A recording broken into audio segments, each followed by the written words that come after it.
Hello medicos, आज हम पढ़ेंगे स्पाइनल पॉइजन्स। नक्स ओमिका, स्ट्रिशनस नक्स ओमिका कहते हैं। It is also called as plant of spinal poison. इसमें एक्टिव प्रिंसिपल कौन कौन से हैं? एक्टिव कंपाउंड्स प्रिंसिपल्स 3 होते हैं। कैसे याद रखोगे? BSNL। क्या? BSNL।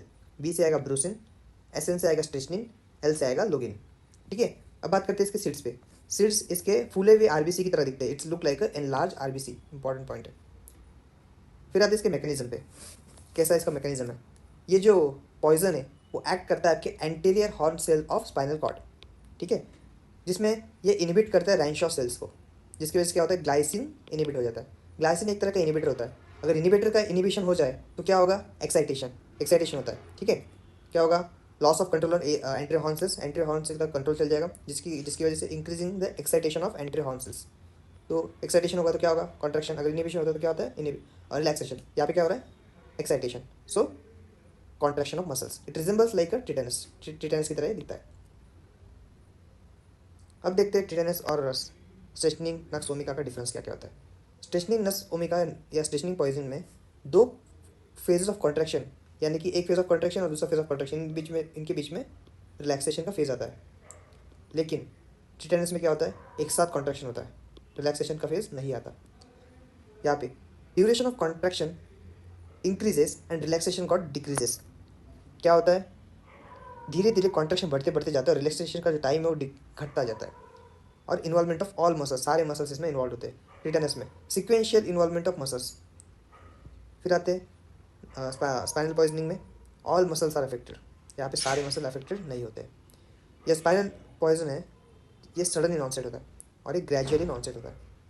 इसमें जॉ अफेक्ट नहीं होता, लेकिन टिटेनस में जॉ अफेक्टेड होता है। चलिए बात करते हैं इसके क्लिनिकल फीचर्स पे। क्लिनिकल फीचर में क्या दिखता है? रिस्कस सार्डोनिकस। It is also called as devil face.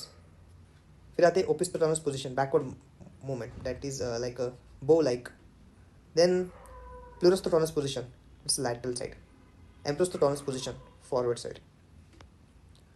देखते हैं इसकी यूजेस। ये रेस्पिरेटरी स्टेबिलिटी की तरह काम करता है, रोडेंटिसाइड का काम करता है, killing stray dogs, herbal medicine, purgative की तरह काम करता है, एपेटाइट सप्रेसेंट इसके लिए काम करता है, भूख मिटा देता है, नर्व टॉनिक की तरह काम करता है। फिर आते हैं आपके साइंस एंड सिम्टम्स पे। क्या क्या साइंस एंड सिम्टम्स रहेंगे इसमें? इसमें कॉन्शियस सीजर दिखेगा, इसका कड़वा टेस्ट, बीटा टेस्ट रहेगा। फेस पे क्या क्या दिखेगा? साइनोसिस, CPC इसमें प्रेजेंट रहेगा। ब्लड टिंच फ्रोथ रहेगा, ब्लड टिंच फ्रोथ रहेगा इसमें। ओके, अब CPC क्या है? CPC का फुल फॉर्म क्या आता है? C for cyanosis, P for petechial haemorrhage और C for cyanosis, P for petechial haemorrhage, C for congestion. ये इसमें प्रेजेंट है। ब्लड टिंच फ्रोथ, ब्लड रहेगा फ्रोथ में। और क्या आएगा? प्यूपिल डायलेटेड, और इसका कॉन्शियसनेस जो होगा अफेक्टेड नहीं होगा, और रेस्पिरेटरी पैरालिसिस करा देता है। ठीक है, अब आते हैं इसके पोस्टमार्टम फाइंडिंग्स पे। पोस्टमार्टम फाइंडिंग में क्या क्या दिखेगा? CPC प्रेजेंट होगा। क्या प्रेजेंट होगा? CPC। C मतलब cyanosis, P for petechial haemorrhage, C for congestion. ये तीनों चीज़ें प्रेजेंट रहेंगी। और क्या क्या करेगा? अर्ली रैगर मोटिस को स्टिमुलेट करेगा fast. Generally rigor mortis 60 minute बाद आता है, लेकिन ये अर्ली रैगर मोटिस करा देगा। PM कैलोरिसिटी क्या है? At the time of death body is warm. देखते हैं इसके डिफरेंशियल डायग्नोसिस क्या क्या होते हैं। ये टिटेनस की तरह दिखेगा या तो एपिलेप्सी की तरह दिखेगा। ये इसके डिफरेंशियल डायग्नोसिस है। ठीक है, अब आते हैं आपके डायग्नोसिस। कैसे डायग्नोस करेंगे हम इसे? It is diagnose bye thin layer chromatography. Thin layer chromatography से डायग्नोस करेंगे। इसके लिए कौन कौन से टेस्ट आते हैं? एक तरह मेंडलिन टेस्ट आता है जिसमें येलो कलर फॉर्म होता है, और एक आता है विंसिल टेस्ट। याद रखो टेस्ट के नाम, बस दैट्स इट। अब आते हैं इसके ट्रीटमेंट पे। क्या ट्रीटमेंट होगी? इसकी कोई स्पेसिफिक ट्रीटमेंट नहीं है। जैसे गैस्ट्रिक लेवाज कर देंगे, इसका बारबिट्रेट दे देंगे for seizures and diazepam for seizures.